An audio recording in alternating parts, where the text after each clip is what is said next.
Is it time to do Trae Young a solid and say thank you for everything you've done for us, and maybe you can get us the picks and the setup that could get us to where we need to be? I don't think they will. They want to hold on to him for sure. I mean, it's.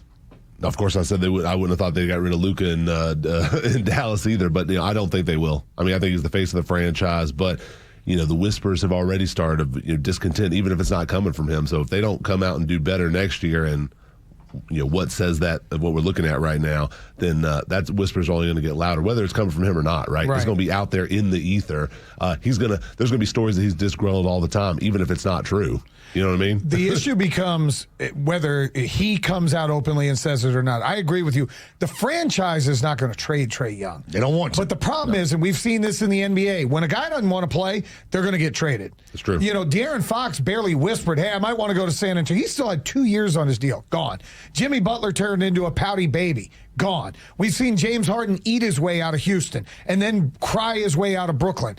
These things happen. The second Trae Young goes, I don't want to be here, he's going to be gone. I'm trying to cook something up for you, home team. I think I can find a trade for you. Well, the trades now look like they're not going to help us add something to Trae. And that's why it's starting to become hurtful, but it's also starting to become sobering that it doesn't look like it's going anywhere to the top. Is it fun to go down there? Without a doubt. You go to a Hawks game, win or lose, you're going to have a good time.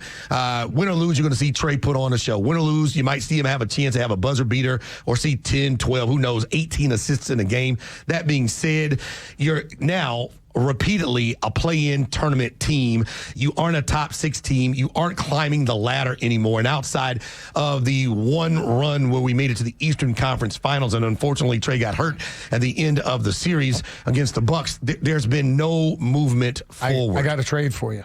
In the trading machine? Yep, and it's okay. I'll give you 2 first-round picks, the 26 and 29 first-round pick. I'll give you Duncan Robinson, who you love, shooter, and Terry Rozier, your next point guard. No, we're not doing that. Send it in. De'Aaron Fox yielded 6 picks to the Kings. Okay, I'll give you a couple of second-round picks. We'll 3, and you said earlier, who's better? Is Trae Young not better than De'Aaron Fox? Better. All right, well, De'Aaron Fox got him 3 first-rounders and 3 second-rounders. Fine, I'll throw in a couple more picks. So that's not enough. That is not enough. After seeing what happened yesterday, I think it's more than enough. No, it's not enough. And it goes back to all those years we had John Collins. You weren't going to have him be a long-term piece of the contract every year for 3 years in a row. At the trade deadline, you didn't move him. You didn't get pieces to help out Trae. He has never had a legitimate all-star-esque wingman outside of DeJounte Murray. Then that didn't work out towards the end.